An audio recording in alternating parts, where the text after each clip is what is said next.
నమస్తే రమగారు. నమస్తే జయ. రమగారు, మనము చార్ధామ్ యాత్ర వాటి విశేషాల గురించి మాట్లాడుకున్నాం గతంలో ఒక ఎపిసోడ్లో.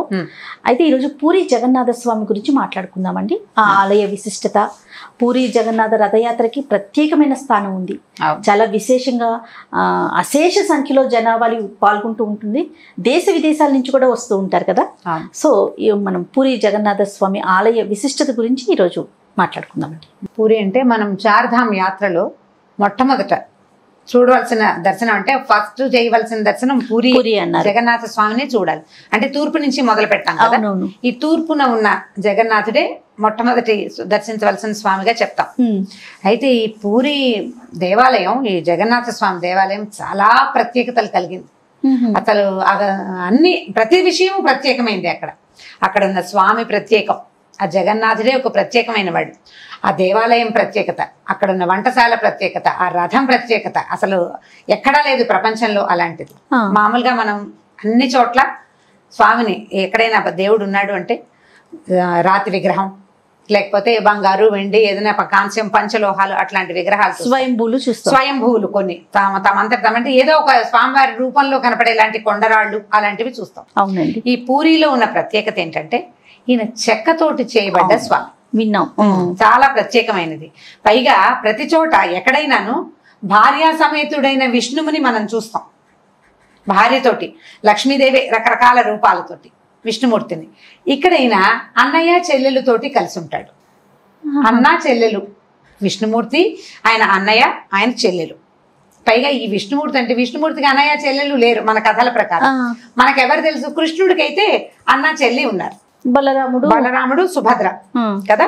అయితే ఇక్కడ ఈ జగన్నాథుడు అంటే శ్రీకృష్ణుని అవతారమే ఈ జగన్నాథుడు అని చెప్తారు. జగన్నాథుడు అంటే విశ్వానికే ప్రభువు అని, జగత్ నాథుడు అంటే జగత్తుకి, మొత్తం ప్రపంచానికి ఈయనే ప్రభువు. ఈయన తన అన్నయ్య అయిన బలభద్రుడు అంటే బలరాముడు అని చెప్పుకుంటాం కదా, సుభద్ర ఆయన చెల్లెలు, వీళ్ళిద్దరితోటి కలిసి ఉంటారు. వీరు నివసించే ఈ ప్రదేశాన్ని నీలాచలం అని చెప్తారు. ఆ ప్లేస్ నీలాచలం. అయితే మొట్టమొదట ఈ జగన్నాథ స్వామికి పూర్వగాథ ఏంటంటే, ఇప్పుడు మనం చూస్తున్న దేవాలయము 10 నుంచి 12వ శతాబ్ద కాలంలో నిర్మించబడింది. 10వ శతాబ్దంలో మొదలుపెట్టి ఒక తాతగారు, ఒక రాజుగారు తాత మొదలు పెడితే మనవడు పూర్తి చేశాడని చెప్తారు. 12వ శతాబ్దానికి దేవాలయం పూర్తయింది. దీనికి చాలా పూర్వగాథ ఏంటంటే, అసలు పూరి జగన్నాథ స్వామి ఇక్కడ ఉండటానికి ముందు ఆయన ఒక ఆదివాసీలకి దేవుడుగా ఉండేవాడంటారు. నీలమాధవుడు అనే పేరుతోటి ఈ స్వామిని అర్చించేవాళ్ళట. ఆయన ఏ రూపంలో ఉంటాడో వీళ్ళకి సరిగ్గా తెలియదు. అయితే అప్పుడున్న ప్రభువు ఆయనకి ఆ నీలమాధవుని తెలుసుకోవాలని కోరిక. ఎంత ప్రయత్నం చేసినా ఈ ఆదివాసీల నుంచి ఆయన దాన్ని తెలుసుకోలేకపోయారు. తెలుసుకోలేక అతను ఏం చేశాడంటే, ఒక విద్యాపతి అని ఒక బ్రాహ్మణ యువకుడిని ఈ నీలమాధవుడి రహస్యం, ఈ స్వామి రహస్యం కనుక్కోమని పంపించారట. అయితే ఈ వెళ్ళిన విద్యాపతి ఈ ఆదివాసీ తెగకు చెందిన రాజు కూతురు అయినటువంటి లలిత అనే అమ్మాయిని ప్రేమించి పెళ్లి చేసుకున్నాడు. అక్కడ వాళ్ళతోటి మమైకంగా ఉన్నాడు. అయితే ఆయన కట్నంగా ఆ నీలమాధవ స్వామి దర్శనం ఇప్పించమని మామగారిని అడిగాడట. అడిగితే ఎన్నిసార్లు అడిగినా ఆయన కొత్త వాళ్ళకి, వేరే జాతి వాళ్ళకి చూపించమని, పిల్లనిచ్చాం కానీ స్వామిని చూపించనని చెప్పాడు. ఆయన పదే పదే చాలా సార్లు అర్థించగా అల్లుడు అన్ని సార్లు అడుగుతున్నాడని సరే చూపించడానికి ఒప్పుకొని కళ్ళకి గంతలు కట్టి స్వామిని ఒక రహస్యమయ ప్రదేశంలో ఉంచి పూజించేవారట. వేరే వాళ్ళు ఎవ్వరికీ ఆ స్వామి కనపడేవాడు కాదు, వేరే జాతి వాళ్ళు చూసేవాళ్లే కాదట. అది ఇంకొకరికి చూపించకూడదు. కొన్ని తెగల్లో నమ్మకాలు ఉంటాయి కదా, ఆ నమ్మకం ప్రకారం పనిచేసేవాళ్ళు. ఈ విద్యాపతి తెలివైన వాడు. అతను ఏం చేశాడంటే ఆవాలని మూట కట్టుకుని భుజాన్ని వేసుకుని వెళ్ళాడట. కళ్ళ గంతలు కట్టేశారు. ఆవాలు దారి వెంబడి జార విడుస్తూ వెళ్ళాడు. స్వామిని దర్శనం చేశాడు, తిరిగి వచ్చేసాడు. అయితే వర్షాకాలం వచ్చాక ఈ కింద పడిన, నేల మీద పడిన ఆవాలు ఆ వరసలోనే మొలిచినాయి. ఆవాల మొక్కల లైను చూసుకుని అతను ఏం చేశాడంటే రాజుకి కబురు చేశాడు, నీలమాధవ స్వామి ఇక్కడ ఉన్నాడు, ఇదిగో ఈ దారి అనేసరికల్లా ఆ రాజు ఆ దారి వెంబడి వెళ్ళాడు. ఈయన వెళ్ళేసరికల్లా అక్కడి నుంచి స్వామి అదృశ్యం అయిపోయాడట. కనపడి అక్కడెవరు లేరు. దాంతో ఆయన చాలా దుఃఖపడి ఇంటికి వచ్చాడు. ఇక నిరాహారుడై ఉండిపోయాడట రాజు. ఆ నిరాహారంతో ఆయన అశ్వమేధ యాగం చేసేట. కఠోరమైన అంటే యోగంలో ఉండిపోయాడు అనమాట ఆ స్వామిని తెలుసుకోవాలని. అప్పుడు ఆయనకు ఒక తెల్లవారుజామున కల వచ్చిందట. ఏంటంటే, నువ్వు నన్ను చూడగలుగుతావు, అయితే ఈ సముద్ర తీరంలో చంకి అని ఒక చిన్న నది కలుస్తుంది. ఈ నది ముఖద్వారంలోకి వేప దిమ్మలు కొట్టుకొస్తాయి, వేప కొయ్యలు కొట్టుకొస్తాయి. ఆ కొయ్యల యందు నా రూపాన్ని ప్రతిష్ఠ చేయమని నేను ఉంటానని చెప్పాడట స్వామి. చెప్పిన తర్వాత ఏమైంది, వేప కొయ్యలు ఆ రకంగానే కొట్టుకొచ్చినాయి, పెద్ద పెద్ద దిమ్మలు లాంటివి. ఈ దిమ్మలు కొట్టుకొచ్చాక దిమ్మలు తీసుకొచ్చి పెట్టుకున్నాక ఈ దిమ్మల్ని ఏం చేయాలో, అందులో భగవత్ స్వరూపాన్ని ఏ రకంగా నిక్షిప్తం చేయాలో ఈయనకు తెలియలే. అయితే విశ్వకర్మ స్వయంగా ఒక వికలాంగుడి రూపంలో ఈయన దగ్గరికి వచ్చాడట. విశ్వకర్మ అంటే దేవతల తాలూకు శిల్పి. ఆయన ఏం చెప్పాడంటే 21 రోజులు ఈ చెక్కల్ని నాతో ఉంచండి, 21 రోజుల వరకు నన్ను కదల్చద్దు అంటే నన్ను డిస్టర్బ్ చేయొద్దని చెప్పాడు. ఈ 21 రోజుల పాటు అక్కడ ఏదో పని జరుగుతుందని వీళ్ళు ఊహించారు. అయితే ఆయనకు ఒక స్థలం కేటాయించి ఈ వేపదిమ్మల్ని అక్కడికి చేర్చి ఉంచితే కొన్ని రోజులు గడిచాక ఈ రాజుగారి భార్య పేరు గుండీచాదేవి. ఆవిడ ఇక్కడ ఏమీ ప్రయత్నం జరగటం లేదు, శిల్పి లోపలుంటే దెబ్బలు కొడుతున్న శబ్దాలు ఉలి శబ్దము, చెక్కని చిత్రిక పట్టడము ఏదో చెయ్యాలి, ఏమీ కనిపించటలా. కనపడకపోయేసరికల్లా ఏ శబ్దాలు వినపట్టలేదని ఆమె అనుమానపడి భర్తని ప్రేరేపించింది. తీసి చూద్దాం, తలుపు తీసి చూద్దాం అంటే ఆ 21 రోజుల గడువు లోపలే వీళ్ళ తలుపులు తీసేశారు. తీసేసరికల్లా విశ్వకర్మ అదృశ్యం అయిపోయాడట. 3 రూపాలు, శరీర అవయవాలు ఏమీ లేని కేవలం ముఖాలు మాత్రమే ఉన్నటువంటి 3 దేవస్వరూపాలు కనపడ్డాయి వీళ్ళకి. ఇంకేం చేస్తారు, చాలా దుఃఖంతో ఆయన అయ్యో నేను ఇట్లా తొందరపడి ఇది చేసేసాను, ఈ రకంగా స్వామిని దర్శించలేకపోయాం, మాధవుడిని నేను చాలా దుఃఖపడితే అప్పుడు విష్ణుమూర్తి మళ్ళీ ఆయనకు ఆజ్ఞించాట, నేను ఈ రూపాల్లోనే ప్రపంచాన్ని చూస్తాను, నన్ను ఇలాగే ప్రతిష్ఠించమంటే బ్రహ్మదేవుడు స్వయంగా వచ్చి ఆ రూపాలని ప్రతిష్ఠ చేశారట. అట్లా ప్రతిష్ఠ చేయబడిన జగన్నాథ, బలభద్ర, సుభద్రాదేవులతో పాటు సుదర్శన రూపం కూడా ఉంటుంది. 4 రూపాలు ఆ చెక్కతోటే చేస్తారు. అయితే ఇది ఇప్పుడు మనం పూరి అని చెప్పుకుంటున్నాం, ఒరిస్సా రాష్ట్రంలో ఉంది, సముద్ర తీరం. ఈ చెక్కలే పెద్ద పెద్దవి మనకి రూపాలు కనిపిస్తాయి. ఇక అవయవాలు ఏమీ లేకుండా ముఖాలు మాత్రమే ఉన్నట్టుంటాయి. అయితే పెద్ద పెద్ద కళ్ళు చాలా దూరానికి కనపడుతుంటాయి. ఆ కళ్ళ రూపం మాత్రం కనిపిస్తుంది. ప్రపంచం అంతటినీ ఒక్క చూపులోనే చూసేయాలన్నంత పెద్ద కళ్ళు మాత్రం జగన్నాథుడు కలిగి ఉంటాడు. అయితే ఈ స్వామిని వీళ్ళు ఏం చేశారంటే, ఈ బ్రహ్మదేవుడు మొదట ఆయన వచ్చి ప్రతిష్ఠ చేసినప్పుడు ఆ బ్రహ్మ పదార్థాన్ని అంటే శక్తిని అందులో నిక్షిప్తం చేశాడని చెప్తారు. వీళ్ళు 12 నుంచి 19 సంవత్సరాల మధ్యలో, ప్రతి 12 ఇయర్స్కి అని పూర్తిగా చెప్పడానికి వీల్లేదు, 12 ఏళ్ళ నుంచి 19 ఏళ్ల మధ్యలో ఈ రూపాలని మళ్ళీ మారుస్తారు. ఇది చెక్కవి కదా, ఎక్కువ జీవితం ఉండదు, లాంగ్ లైఫ్ ఉండదు. ప్రతి 12-19 సంవత్సరాల మధ్యలోనే ఈ స్వామిని మారుస్తారు. నవకళేబర యాత్ర అంటారు దాన్ని, కొత్త శరీరపు యాత్ర. ఈ నవకళేబర యాత్రకి మళ్ళీ వేప కొమ్మలే తీసుకుంటారు. ఎలాంటి వేప చెట్టుని సెలెక్ట్ చేయాలి అనేది పూజారులకి కల్లోకి వస్తుందని అదని చెప్తారు. అయితే ఏం చేస్తారంటే ఏ సంవత్సరం అంటే 12 ఏళ్ల తర్వాత అధికాషాఢం వచ్చిన రోజులు చూస్తారు. ఏ సంవత్సరంలో అధికాషాఢం వస్తుందో అప్పుడు నవకళేబర యాత్ర చేస్తారు. లాస్ట్ ఇయర్ జరిగింది నవకళేబర యాత్ర. స్వామిని మారుస్తారనమాట. ఈ పాత విగ్రహాలని, పాత రూపాలని, మనం ఇన్నాళ్ళు సేవించిన రూపాలని సముద్రంలో వదిలిపెడతారట తీసుకెళ్ళి. ఇది మళ్ళీ ఎవరు చెక్కుతారు రమ్మగారు? పునర్రూపం ఎవరు ఇస్తారు? ఇప్పుడు ఈ శిల్పులే కొంతమంది, ఆ ప్రత్యేకమైన కొన్ని జాతుల వాళ్లే చేస్తారట. ఆల్రెడీ ఉన్న రూపం ఉంది కదా, అలాంటి రూపాన్నే చిత్రిస్తారు, అలాంటి రూపాన్నే చేస్తారు. అప్పుడు ఏం చేస్తారంటే ఈ బ్రహ్మ పదార్థం, ఈ మొదట ప్రతిష్ఠింపబడిన వాట్లలో ఉన్న బ్రహ్మ పదార్థాన్ని కొత్తగా స్థాపించబడుతున్న రూపాలలోకి మార్చడం, బ్రహ్మ పదార్థాన్ని ఇందులోకి మార్చడం అనేది ఒక ప్రత్యేకమైన పూజట. అది చాలా రహస్యంగా కొంతమంది పూజారులే చేస్తారట. సో ఆ పూజా విధానం అవలంబించి అప్పుడు మళ్ళీ మార్పు చేసి మనకి ప్రజలకు చూపిస్తారనమాట. చాలా చిత్రమైన ఆచారము, విచిత్రమైన పద్ధతులు కలిగి ఉంటుంది. అయితే ఇలా జరుగుతుంది కదా, ఈ స్వామి సంవత్సరానికి ఒక్కసారి బయటకు వస్తాడు, ఏడాదికి ఒక్కసారి బయటకు వస్తారు. ముగ్గురు అంటే 4 సుదర్శనం కూడా తెచ్చేస్తారు. అయితే ఈ ఏడాదికి ఒకసారి వస్తారు కదా, ఈ ఏడాదికి ఒకసారి మామూలుగా మనకి ఏ దేవాలయంలోనూ మూల విరాట్టు బయటికి రాడు. మూల విరాట్టు లోపలుండి ఉత్సవాలను మాత్రమే మనం ఊరేగింపుకు తెస్తారు. జగన్నాథుడు మాత్రం స్వయంగా బయటకు వచ్చేస్తాడు. ప్రతి ఏటా వస్తారు. దీని లోపల ఏడాదికి ఒక్కసారి అభిషేకోత్సవం చేస్తారు. అన్ని ప్రత్యేకతలే చూడండి. ఇప్పుడు నేనంత వివరంగా చెప్పటం లేదు, మనం అక్కడికి వెళ్ళిన కొద్ది మనకి ఇంకా చాలా చిత్రమైన విషయాలు తెలుస్తాయి. దర్శించుకోవాల్సిన ప్రదేశం. మామూలుగా మనం ప్రపంచంలో ఎక్కడా చూడని రకపు మూర్తులు, ఎక్కడా చూడం. ఇట్లా రోజు అభిషేకం ఉంటుంది, లేదా వారానికి ఒకసారి అభిషేకం ఉండాలి. ఇది అట్లా కాదు, సంవత్సరానికి ఒక్క అభిషేకం ఉంటుంది. దీనికి జ్యేష్ఠాభిషేకం అంటారు. మొన్ననే జరిగింది. ఏరువాక పున్నమని చెప్తాం. జ్యేష్ఠ పౌర్ణమి అవుతుంది కదా, జ్యేష్ఠ పౌర్ణమి నాడు స్నానోత్సవం చేస్తారు జగన్నాథ స్వామికి. ఇది దేవాలయంలోనే ఉంది స్నానఘట్టం, బయటికి రారు.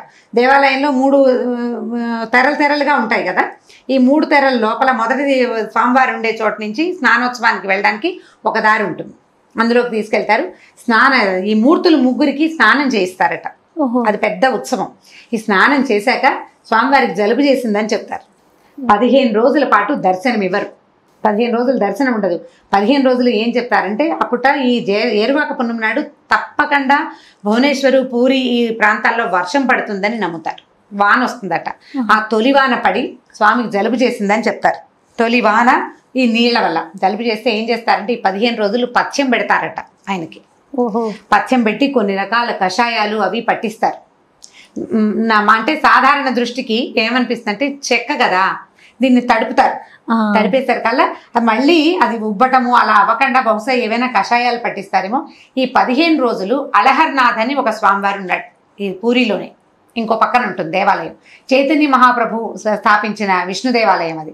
ఆ అలహర్నాథం చూస్తారట. ఆయన 4 హస్తాలతోటి ఉన్న విష్ణుమూర్తి ఉంటారు. సో దర్శనం కావాలంటే అలహర్నాథం అందరూ అక్కడ ప్రజలంతా అలహర్నాథం చూస్తారు. ఈ 15 రోజులు అలహర్నాథ్నే. ఈ 15 రోజుల తర్వాత మనం జ్యేష్ఠమాసం అయిపోతుంది, ఆషాఢ శుద్ధ విధి నాడు స్వామిని బయటికి తీసుకొస్తారు రథోత్సవం కోసం. జగన్నాథ రథయాత్ర అదే. రథయాత్రకి బయటికి తెస్తారు. 15 రోజులు స్నానం చేయించి 15 రోజులు రెస్ట్ ఇచ్చి తర్వాత ఆ రోజు తీసుకొస్తారు. ఇప్పుడు దీనికి ముందు విశేషాలు చెప్దాం. స్వామికి ప్రతిరోజు చెప్పన్ భోగ్ నివేదన చేస్తారు. 56 నివేదనలు చేస్తారట. పూరి దేవాలయమే 4 లక్షల ఎస్ఎఫ్టీ, 4 లక్షల చదరపు అడుగుల బృహత్తరమైన దేవాలయం అది. అక్కడి నుంచి ఈ పూరిలో ఉన్న వంటశాల ప్రపంచంలోని అన్ని దేవాలయాల వంటశాలల కంటే, మనం పెద్దదిగా చెప్పుకునే తిరుమల కంటే కూడా పెద్దది. తిరుమలలో స్వామికి 16 చేస్తాం, షోడశోపచారాలు చేస్తాం, 16 నైవేద్యాలు పెడతారు, 56 భోగాలు చేస్తారు. ఇక్కడ పూరి జగన్నాథుడికి ఎన్ని రకాలు ఈ చేయగొడీలు, చెక్కలు, మరమరాల ఉండలు, పేలాల ఉండలతో సహా ఎన్ని రకాల నైవేద్యాలు ప్రతిరోజు 56 భోగాలు చేస్తారు. ఇదొక విశేషం. అక్కడి నుంచి ఇక్కడ శివపార్వతులు కూడా ఉన్నారు లోపల. ఈ శివపార్వతులకి అమ్మవారికి ఉత్సవం కూడా జరుపుతారు. ఈ అమ్మవారి ఉత్సవం ఆశ్వేజ మాసంలో చేస్తారు. దుర్గాదేవికి ఉత్సవం ఆశ్వేజ మాసంలో చేస్తారు. వీళ్ళు ముగ్గురు ఉన్నారు కదా, అన్నయ్య, తమ్ముడు, చెల్లెలు. వీళ్ళు ముగ్గురు ఎంత చక్కగా బాగా ఉంటారంటే ఈ రథయాత్రకి బయటికి తీసుకొచ్చేటప్పుడు మొదట అన్నయ్యని తెస్తారు, పెద్ద బలభద్రుడిని తీసుకొస్తారు బయటికి. తర్వాత చిన్న పుల్ల ఆవిడ చిన్నపుచ్చుకుంటుంది, తన చివర పెడితే ఒక్కతే ఉండటానికి భయపడుతుందట. అందుకని సుభద్రాదేవిని తెస్తారు రెండోది. మూడోసారి మూడో యాత్రకి అంటే మూడో రథం ఎక్కించడానికి అప్పుడు జగన్నాథ స్వామిని బయటికి తెస్తారు. ఈ రథాలు కూడా ప్రతి సంవత్సరము కొత్త రథాన్ని తయారు చేస్తారు. ఇక్కడ విశేషం అది. ప్రపంచంలో అన్ని దేవాలయాల్లోనూ రథాలు సిద్ధం చేసి పక్కన పెట్టుంటాయి. అవునండి. మన తిరుమల అయ్యవారికి కూడా అన్ని ఏ రథాన్ని సూర్యప్రభ, చంద్రప్రభ వాహనాలు అవన్నీ సిద్ధంగా ఉంటాయి. ఈయనకి ప్రతి సంవత్సరము కొత్త రథం. ఆ రథం కూడా ఎప్పుడు చేస్తారంటే విశాఖపట్నంలో చందనయాత్ర చేస్తారు సింహాచలంలో. చందనయాత్ర చేసిన అక్షయ తృతీయ నాడే ఈ రథానికి ఏర్పాటు మొదలు పెడతారు. రథానికి ఇన్ని కొమ్మలు, ఇన్ని కర్రలు పట్టుకురావడం, ఇన్నేసి ముక్కలతోటి చేయాలని కొలత కూడా ఉంటుంది. కొలత ప్రకారము బలభద్రుడి దాని రథం పేరేమో తాళధ్వజ. రథాలకి ప్రత్యేకమైన పేర్లు ఉన్నాయి. సుభద్రాదేవి ఏమో పద్మధ్వజ. ఈ అయ్యవారి తాలూకు అంటే జగన్నాథ స్వామి రథం పేరు నందిఘోష. ఈ రథయాత్రని ఘోషయాత్ర అంటారు. ఈ రథాన్ని పైగా ఈ అయ్యవారిని బయటికి తెచ్చేవాళ్ళు ఉన్నారు కదా, ప్రత్యేకమైన ఆదివాసీ తెగవాళ్ళు. ఏ నీలమాధవుణ్ణైతే ఇట్లా జగన్నాథ స్వామిగా ప్రపంచానికి తెలియజేశారో ఆ ఆదివాసీ తెగవాళ్లే ఈ స్వామిని బయటికి తీసుకొస్తారట. ఇంకొక బ్రహ్మాండమైన అత్యద్భుతమైన విశేషం ఏంటంటే ప్రపంచంలో ఎక్కడా మూల విరాట్టుని సామాన్య మానవులు ముట్టుకునే అవకాశం లేదు. కానీ ఈ జగన్నాథుడిని మాత్రం ఆయన బయటికి తీసుకొస్తే అందరూ ముట్టుకుంటారు. ప్రతి వాళ్ళు ముట్టుకోవచ్చు. ఇక అందులో ఏ భేదము లేదు. దాన్నే సర్వం జగన్నాథం అని చెప్తారు. సర్వం జగన్నాథం అంటే అక్కడ మడి మైల ఏమీ లేదు. అక్కడ పురుళ్ళు మైలలు ఏవి పాటించరు ఆ రోజు.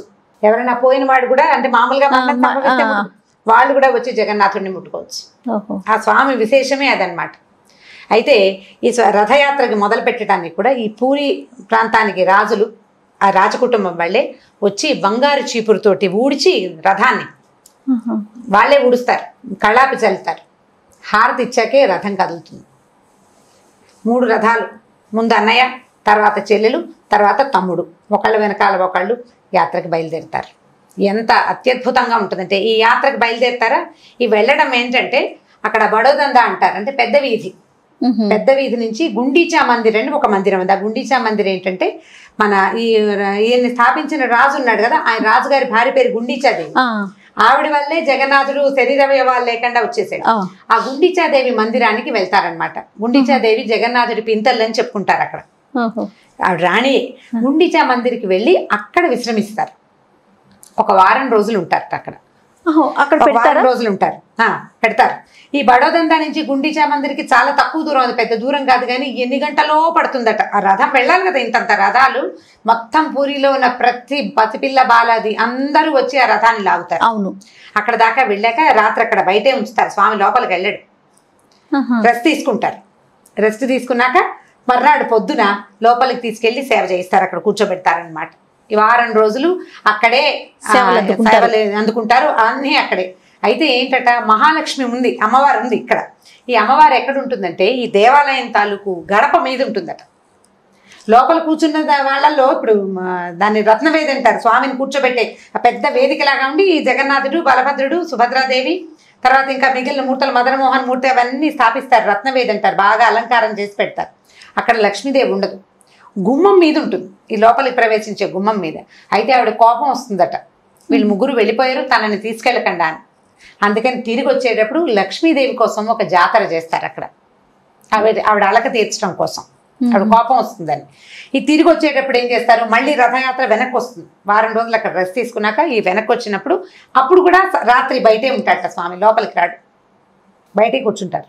మర్నాడు పొద్దున ఈ అమ్మవారి లక్ష్మీదేవి జాతర అంతా పూర్తయిన తర్వాత అప్పుడు స్వామిని లోపలికి ప్రవేశింపజేస్తారనమాట. మళ్ళీ అక్కడి నుంచి 12 ఏళ్ళకు ఒకసారి ప్రతిమలు మార్చే నవకళేబర యాత్ర ఉంది కదా, అది కూడా మహా విశేషమైన యాత్రగా చేస్తారు. నవకళేబర యాత్ర అసలు ఎంత బ్రహ్మాండమైన యాత్ర. ఎక్కడెక్కడ ఉన్న ఒరిస్సా ఈ చుట్టుపక్కల ప్రాంతాల వాళ్ళందరూ కొత్త స్వామిని చూడ్డానికి వస్తారన్నమాట. ఈ బ్రహ్మ పదార్థాన్ని మార్చడం ఒక విశేషం, ఎక్కడా లేని అత్యంత ప్రత్యేకతలు కలిగిన ఇదనమాట. ఈ వంటశాలను కూడా లక్ష్మీదేవి పర్యవేక్షిస్తుంది, ఆవిడ పర్యవేక్షణలో వంటలు జరుగుతాయని చెప్తారు జయ. ఇక్కడ ఇంకొక విశేషం ఏంటంటే ఒక పండ చెప్పారు ఆ మాట, వంటలో కనుక ఏదైనా కుదరకపోతే వంటశాల దగ్గర కుక్క నీడ కనపడుతుందట జయ.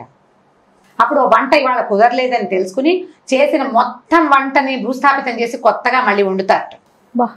లక్ష్మీదేవి పర్యవేక్షణలో ఆవిడకి నచ్చలేదు, వంట ఉప్పు సరిపోలేదు, కారం ఎక్కువైంది, అలాంటి వంటలో ఏదైనా దోషం వచ్చింది అంటే వెంటనే ఒక కుక్క కదులుతున్న నీడ కనపడుతున్నట్టు అక్కడ గోడ మీద, వంటశాల గోడ మీద.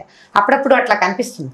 కనిపిస్తే ఇంకా ఏమీ లేదు శంక, మొత్తం వంటంతా పడేసేస్తారు, పాతి పెట్టేస్తారు. మొత్తం వంటంతా భూస్థాపితం చేసి మళ్ళీ ఫ్రెష్గా వంట మొదలుపెట్టి చేస్తారు. ఇంకా పెద్ద విశేషం చెప్తాను చూడండి, మట్టి పాత్రలలోనే పూరి జగన్నాథుని మొత్తం నైవేద్యాలు తయారవుతాయి. లోహ పాత్రలు వాడరు, లోహం లేదు, మొత్తం అంతా మట్టి పాత్రల్లోనే. అది కూడా చాలా విశేషమైంది కదా. ఇన్ని ప్రసాదాలు ఇన్ని నైవేద్యాలు మొత్తం అంటే మూకుళ్ళు, పాత్రలు, వండే పాత్రలు అన్నీ మట్టివే. ప్రతి విషయము పూరిలో విశేషమే. అక్కడ చెప్తున్నా కదా స్వామి విశేషం, గుడి విశేషం. అక్కడి నుంచి జెండాలు ఉంటాయి ఈ పైన, నీలధ్వజుడు అని చెప్తే నీలమాధవుడు అని చెప్తాం కదా స్వామిని. ఈ పైన జెండా మీద సూర్యచంద్రులు ఉండే జెండాలు ఉంటాయి. ప్రతిరోజు 5 జెండాలు చొప్పున మారుస్తారు. దాని విశేషం ఏంటండి? ఈ పతాకాలు మారుస్తూ ఉండటం అదంతా సేవ స్వామికి, అది ఒక రకమైన సేవ. ఇప్పుడు ఇట్లా ఎన్ని రకాల సేవలో కనిపిస్తాయి. ఈ దేవాలయం కూడా చిత్రంగా ఉంటుంది కదా, పూరి దేవాలయం ఫోటోలు చూడండి, తమాషాగా ఉంటుంది. ఆ దేవాలయం అంటే కళింగుల తాలూకు మన కట్టడం లాగా అనిపించదు. ఆ కట్టడం ఒక విశేషం, ఆ దేవాలయం ఒక విశేషం, ఆ దారులు ఒక విశేషం. అక్కడి నుంచి 4 ద్వారాలు ఉన్నాయి దేవాలయానికి. ఈ 4 ద్వారాల్లో ఒక్కొక్క ద్వారంలో ఒక్కొక్క జంతువుల పేర్లు వస్తాయి అన్నమాట. సింహద్వార అంటారు. ఆ సింహద్వార అంటే ఆ ద్వారానికి బయట 2 పెద్ద సింహాలు ఉంటాయి. అశ్వద్వార అంటారు, ఒక ద్వారానికి 2 గుర్రాలు ఉంటాయి అటు ఇటు. వ్యాఘ్రద్వారం అంటారు, ఒకవైపు ఏమో వ్యాఘ్రాలు అంటే పులులు, ఒకవైపు గజద్వార, ఒకవైపు ఏనుగులు ఉన్నాయి. 4 వైపులా ఉన్న ద్వారాలకి 4 వేరు జంతువుల కాపలా ఉంటుందన్నమాట. అక్కడి నుంచి ప్రధాన ద్వారమైన సింహద్వారానికి ఎదురుగుండా అరుణ స్తంభం అంటారు, పెద్ద స్తంభం ఉంది. ఈ స్తంభం పైన ఎవరుంటారంటే సూర్యుడి రథసారథైన అరుణుడు, అంటే ఆయనకి కాళ్ళు లేవు, గరుత్మంతుడు అన్నయ్య అని చెప్తారు, ఆయన కూర్చుని కనపడతాడు. భలే పెద్ద స్తంభం అన్నమాట. ఆ స్తంభం అట్ట కోణార్క్ నుంచి ఒక రాజుగారు తెప్పించి ఇక్కడ పెట్టాడని చెప్తారు. ప్రతిదీ విచిత్రంగాను విశేషంగాను ఉంటుంది. తప్పకుండా దర్శించాల్సిన క్షేత్రాల్లో పూరి ఒకటి. మనం ఏమి ఇప్పుడు ఇదివరకు అట్లాంటి ఇబ్బందులు లేవు. ఫ్లైట్లు ప్రతి చోటకి, మనం హైదరాబాద్ లాంటి చోట భువనేశ్వర్కి డైరెక్ట్ ట్రైన్లే ఉన్నాయి కదా, ఈస్ట్ కోస్ట్ ఎక్కితే వెళ్ళిపోతాం. అట్లా ఏదైనా ట్రైన్లు చూసుకోవచ్చు, లేదా ఫ్లైట్లో ఫ్లైట్లో వెళ్ళిపోవచ్చు. ఒక పూర్తి రోజు పూరిలో స్పెండ్ చేయాలి.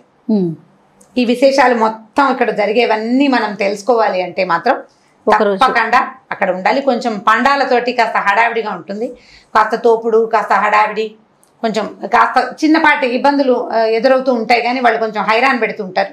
మనం కాస్త స్థిమితంగా ఉండి కంగారు పడకుండా ఉంటే ఈ మొత్తం దర్శనాలన్నీ తాపీగా చేసుకోవచ్చు. ఆ మధ్య ఏవో రిపేర్లు అవి చేశారని చెప్పారు. ఇప్పుడు రిపేర్లు అవన్నీ సెట్ అయిపోయినాయి అనమాట. ఈ 15 రోజులు స్వామి దర్శనం ఇవ్వకుండా ఉన్నప్పుడు వీళ్ళు అలహర్నాథ్ దర్శనానికి వెళ్తారు కదా.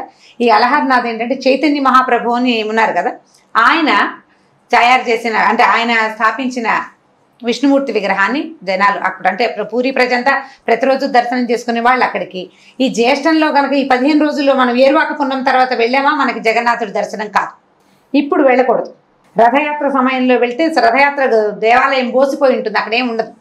వీళ్ళంతా బయటకు వెళ్ళిపోతారు కదా, మామూలు రోజుల్లో వెళ్ళాలి. రథయాత్ర తర్వాత నిదానంగా వెళ్తే స్వామిని చక్కగా దర్శించవచ్చు. సెలవులు అయిపోయి సాధారణంగా ఎవరు జూన్లో బయలుదేరరు, అందరికి స్కూళ్ళు కాలేజీలు తెరిచేస్తారు కదా. ఏరువాక పున్నం తర్వాత 15 రోజుల పాటు స్వామి దర్శనం లభించదు.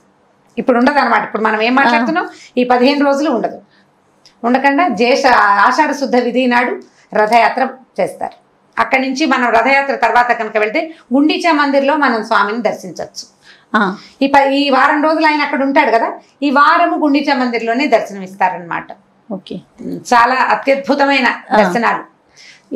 చాలా దేవాలయాల గురించి చెప్పుకున్నాం కానీ రమ్మగారు ప్రతిదీ విశేషమే. అవును, పూరి గురించి. అవును, అంటే అక్కడ అలా స్వామి విచిత్రమైన వాడే కదా. అట్లాంటి విచిత్రమైన, మనకి ఎప్పుడు ఏ ఊహకి కూడా అందని విశేషమైన దాన్ని మన తాలూకు చార్ధామ్ యాత్రలో మొట్టమొదట చూడాల్సిన దానిగా శంకర్లు స్థిరపరిచారు. శంకరాచార్యుల వారు కూడా ఈ దర్శనం చేశారు.